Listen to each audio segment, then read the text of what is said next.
Hello everyone, welcome back to my channel guys. My name is Pankaj and you are watching Be Yourself, the channel where we talk about rides and bikes. So guys, I'm back to my hometown. I'm back to my first bike MT-15. और क्या बताऊँ, इसको चलाने का कुछ अलग ही मज़ा आ जाता है यार. Even after owning a 390, I still love this bike so much. और आज मैं जा रहा हूँ एक छोटे से एक रूट पे, कांगड़ा में ही है, धर्मशाला के नीचे की तरफ. And going on this route I want to discuss some very important thing जो मैंने आपने पढ़ ही लिया होगा, जो आज टॉपिक है. एक्चुअली क्या है ना, रिसेंटली अगर आप देखो there are lot of bikes which have been launched, और आप देखोगे तो there are lot of feature which are getting inside bikes. अगर आप देखोगे देयर आर क्विक शिफ्टर ले लो, क्रूज कंट्रोल ले लो, हीटेड सीट्स ले लो, you have traction control, there lot of things, lot of features आ जा रहे हैं अभी. और जितना मुझे लग रहा है ना, देयर इज़ अ शिफ्ट. लोग बाइक को कितनी अच्छी है, they are judging that on the base of the features. और थोड़ा सा वो एक ना शिफ्ट है कि हाँ, features are becoming a very big deciding factor for buying a bike. जो मुझे लगता है इट इज़ इम्पॉर्टेंट. ऐसा नहीं कि फीचर इम्पॉर्टेंट नहीं है, but I don't think so that they are that much important. There are lot of things which are much important than features. आज उसी चीज़ में बात करेंगे. Sir there are, I would say there are 5 categories में मैंने बांटा है जो आपको देखनी चाहिए instead of just features. Features जो है ना, आपकी टोटल डिसीजन फैक्टर का 20% होना चाहिए. So guys, let's start with the video and discuss those things today. So guys, the first thing जो मैं डिस्कस करना चाहता हूँ, the first thing which you should notice. So actually क्या है ना, जो भी ये चीज़ें हैं आप तभी नोटिस करोगे जब आप टेस्ट राइड लोगे बाइक की. The thing is, you should not decide on the bike by just spec sheet and the reviews. That normally लोग करते भी नहीं है ये चीज़, बट कई बार क्या होता है, हम उसके बेसिस पे बहुत बड़ा जजमेंट बना लेते हैं. Test ride will is a very small, हम थोड़ी देर के लिए मिलती है और हम उसके बेसिस पे डिसीजन अपनी स्पेक शीट और रिव्यूज़ के बेसिस पे ले लेते हैं mostly. So guys, the first thing which I want to discuss is, the first thing you should check when you are taking a test drive of a bike is, first thing is the weight distribution of the bike. जैसे आप bike पे बैठते हो, first thing क्या है, आप bike को pick करोगे अपने दोनों टांगों से, मतलब you will stand the bike, ठीक है, स्ट्रेट. और तब आपको देखना है the weight distribution of the bike, कि आपको बाइक अपने हिसाब से, according to your setup, is it heavy, आपको हैवी फील हो रहा है क्या, आपको the how do you think the seating posture of the bike is. You have to check that also, कि मैं अगर बैठ रहा हूँ तो मैं अपराइट हूँ, अगर जिस तरह के लिए मुझे चाहिए bike, the bike is the way I want it. So I'm not saying it should be straight or upright or tilted. The main thing you should see is it according to your requirement? How do you feel when you are sitting on the bike? So that's the first thing you should notice when you are sitting on a bike when you are taking a test drive. उसके बाद second चीज़ आ जाती है engine. Engine तो बहुत important है.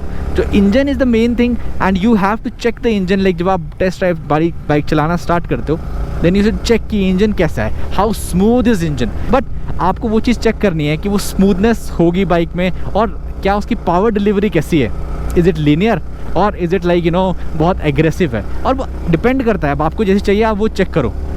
सो smoothness and because ये जो चीज़ें होती हैं, these are the things you will feel every time you are going to ride the bike. This is the second thing you should look into. उसके बाद the third thing which is handling. जब आप bike चलाते हो, how easy is this bike to handle? देखो, अगर bike की handling सही नहीं हुई ना, तो I would say that will be मतलब आपको मज़ा नहीं आएगा. और हैंडलिंग नहीं होगी तो आपको भी कॉन्फिडेंस भी नहीं आएगा बाइक को ढंग से चलाने में. आप हमेशा डर के ही चलाओगे. So that is the third thing you should look, the handling of the bike. उसके बाद the fourth thing is the suspension and the brake. Suspension and brake आपको चेक करना चाहिए, बिकॉज सस्पेंशन क्या है, this is the main criteria for a comfortable ride. देखो, अगर suspension अच्छा हुआ, हर रोड कंडीशन के लिए अच्छा हुआ, देन इट्स परफेक्ट, ठीक है.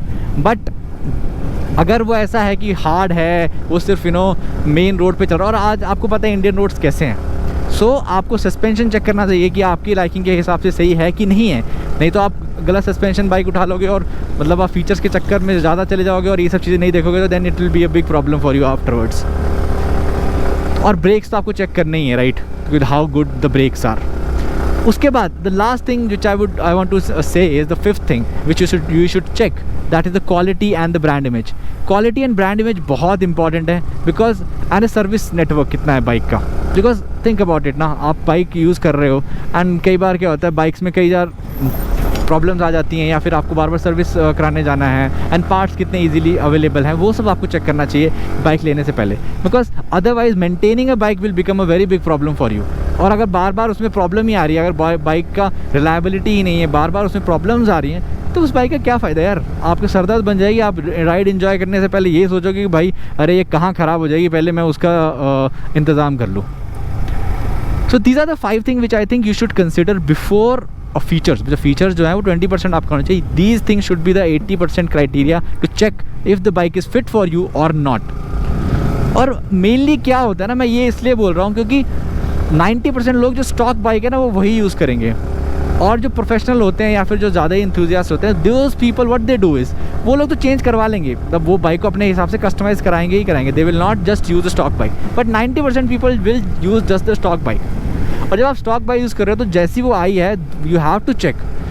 और जो मैंने 5 चीज़ें बताई, if you notice, these are the thing which you will always feel on a bike whenever you are going on a ride. आप लॉन्ग में जाओ या शॉर्ट में जाओ, संडे राइड पे जाओ या आप टूर्स पे जाओ, आपको ये 5 चीज़ें हमेशा फील होने ही वाली हैं. These are the 5 things which will make your ride comfortable और hard. It depends on these 5 things mostly.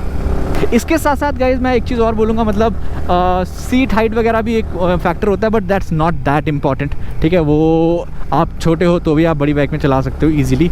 और ग्राउंड क्लियरेंस भी होता है, बट वो भी आजकल अगर आपको 160 से ऊपर है then it's fine.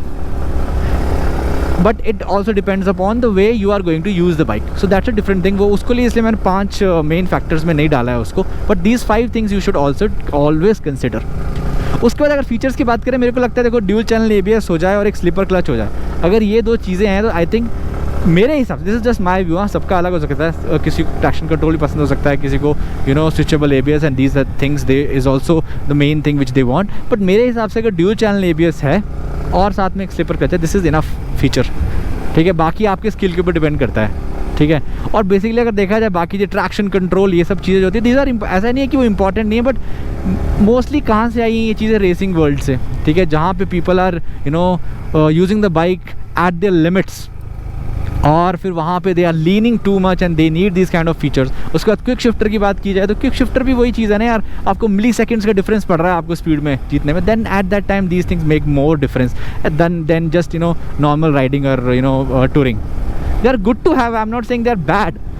It's good to have, but these should not be your main criteria while choosing a bike.